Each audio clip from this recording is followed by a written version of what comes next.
Larını qan içində boğdular.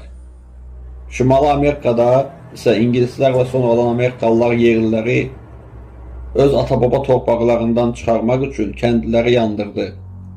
Qadın və uşaqları qətlə yetirdilər. 1830-cu ildə ABŞ prezidenti Andrew Jackson tərəfindən imzalanan yerlilərin köçürülməsi qanunu ilə minlərlə Cherokee, Choctaw və Creek yerlisi minlərlə kilometr piyada yeriməyə məcbur edildi. Tarixə göz yaşı cırrı, Trail of Tears kimi düşən bu sürgündə 10 minlərlə yerli acılıqdan və soyuqdan yollarda öldü. Bəs yerlilər nə üçün qətliama uğradılar? Səbəb sadə idi: kapitalizm və torpaq ehtiyacı. Avropalılar üçün torpaq alınıb satılan, üzərində fərmanlar qurulan və qızıl çıxarılan bir əmtəə idi. Yerlilər üçün isə torpaq müqəddəs ana idi. Avropalılar yerliləri öz iqtisadi inkişaflarının qarşısında duran vəhşi maneylər kimi görürdülər.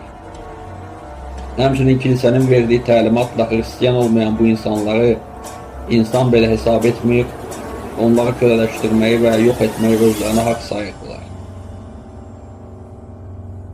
Bu tarixi faktların işığında ən böyük suala cavab verməliyik. Amerika qan üstündə mi qurulub? Tarixi reallıq bir mənalı olaraq bəli cavabını verir. Bugün dünyanın ən böyük süper gücü olan Amerika Birləşmiş Ştatlarının və ümumilikdə müasir Amerika qitəsinin təməli iki böyük tarixi cinayətin üzərində yüksəlir.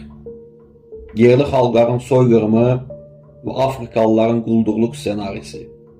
Amerikadakı müstəmləkəçilər yerli xalqları demək olar ki, tamamilə yox etdikdən sonra əllərinə keçirdikləri nəhəng pambıq, tütün və şəkər qamışı tarlalarında işlətmək üçün işçi qüvvəsi tapmadılar.